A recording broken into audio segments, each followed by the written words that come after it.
ছয়ত্রিশ শান্তিবাজার বিধানসভা কেন্দ্রের বিধায়ক প্রমোদ রিয়াংয়ের প্রচেষ্টায় কাঞ্চননগর এলাকায় ১,২৩,২২,৩২২ টাকা ব্যয় করে একটি দ্বিতল ভবন মার্কেট স্টল নির্মাণ করা হয়। অপরদিকে একই জায়গায় ৩৪,৯৯,৬০০ টাকা ব্যয় করে কমিউনিটি হেলথ সেন্টার নির্মাণ করা হয়। শুক্রবার এই বাজার শেড ও কমিউনিটি হেলথ সেন্টার উদ্বোধন অনুষ্ঠান অনুষ্ঠিত হয়। আজকের এই উদ্বোধনী অনুষ্ঠানে বিধায়কের পাশাপাশি উপস্থিত ছিলেন দক্ষিণ জেলা পরিষদের সদস্য শম্ভু মানিক, বিশিষ্ট সমাজসেবী দেবাশিস ভৌমিক, দক্ষিণ জেলার স্বাস্থ্য আধিকারিক জ্যোতির্ময় দাস, বগাফা ব্লকের পঞ্চায়েত সমিতির চেয়ারম্যান কৃষ্ণা রিয়াং, কাঞ্চননগর পঞ্চায়েতের উপপ্রধান তপন মজুমদার, আরডি দপ্তরের এক্সিকিউটিভ সহ অন্যান্যরা। অনুষ্ঠানে বক্তব্য রাখতে গিয়ে বিধায়ক বর্তমান রাজ্য সরকারের বিভিন্ন উন্নয়নমূলক কর্মসূচির কথা জনসম্মুখে তুলে ধরেন।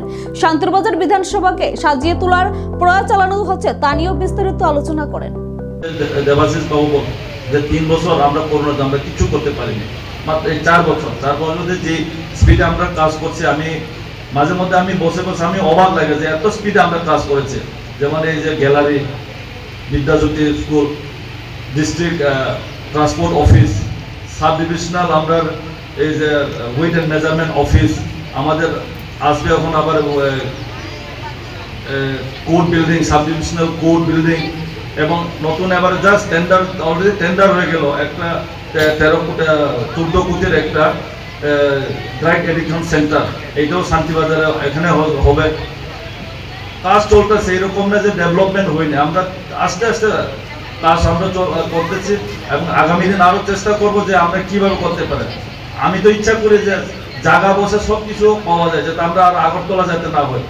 এখানে যেমন আমরা বিলিনেতে গেলে দেখি যে স্মার্ট সেন্টার নাকি একটা আছে, যে স্মার্ট এই যে শপিং মল, তো আমাদের এখানে শপিং মল নেই।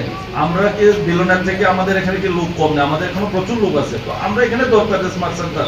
তো আমি চেষ্টা করছি, দুইটা না, ওই দিন আমি সিএমও সাহেবের সঙ্গে আলোচনা করছি যে আমরা এখানে একটা হসপিটাল, মানে এটা কি নার্সিং হসপিটাল দরকার, কেননা আমরা এই যে গোল্ড ব্লাডার স্টোন বা গাইনো ডেলিভারি এইসবগুলো সেটার জন্য আমরা আগরতলা গিয়ে থাকতে লাগে। যদি আমরা শান্তিবাজারে যদি এরকম আমরা খুলতে পারে, প্রাইভেট হোক, অবশ্যই প্রাইভেটে হবে, যদি আমরা খুলতে পারি তাহলে মানুষ আমার বিশেষ করে আমার সাবরুম এই সাউথ পুরো আমরা এই ফেসিলিটিস আমরা দিতে পারি।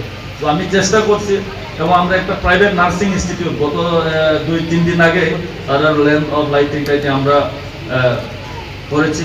এখানে টোটাল 54 স্টুডেন্ট আছে, এসআর গ্রুপ অফ ইনস্টিটিউট একটা নার্সিং।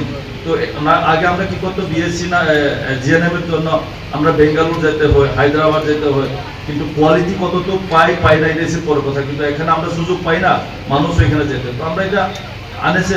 আগামী দিন আমরা চেষ্টা করবো এখানে প্যারামেডিক্যাল করার জন্য।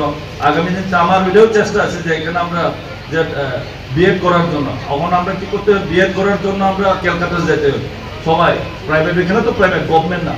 তো আমরা এটাও চেষ্টা করছি যে আমরা এখানে করতে পারবো নাকি পারবো না, কিন্তু সব জায়গা থাকলে পারবো, এবং আপনারা সবার সহযোগিতা লাগবে। আমি একা দ্বারা কিছু করতে পারবো না, আপনারা সবাই থাকতে হবে পাশে। তো আজকে যে উদ্বোধনের আমাদের যে প্রধান উপপ্রধান, তাদেরকে আমি আরেকবার ধন্যবাদ জানাই, এলাকাবাসীকে, যে এই যে দুইটা যে বিল্ডিং যাতে তোমরা পরিষ্কার পরিচ্ছন্নভাবে রাখতে পারে। এটা আমরা অনেকটা কি করি যে সরকারের বিল্ডিং করে আমরা এটা বেশি কেয়ার করি না। অনেক সময় আমরা দেখি রাস্তাতে যখন ট্যাপ হই বা যে জলের যে ট্যাপগুলো খোলা রেখে দেয়, নষ্ট করে দেয়, মনে করে আবার পরে আমরা ফোন করবো, স্যার এখানে নষ্ট হয়েছে। আরে এই ট্যাপ একটা তো নিজের বাড়ির সামনের ট্যাপ, এটা তো নিজেও লাগাইতে পারে না, সরকারের জন্য আমরা লাগাই না, সরকার করে দেবো। তো ওইগুলো আমরা অ্যাওয়ারনেস থাকতে লাগে। যা হোক, আজকে আমি নিজে খুব খুশি, কেননা অনেক দিনের পর আমরা এই উদ্বোধন করতে পারছি পার্কের একটা ডিমান্ড। এই কয়েকটা কথা বলে আমার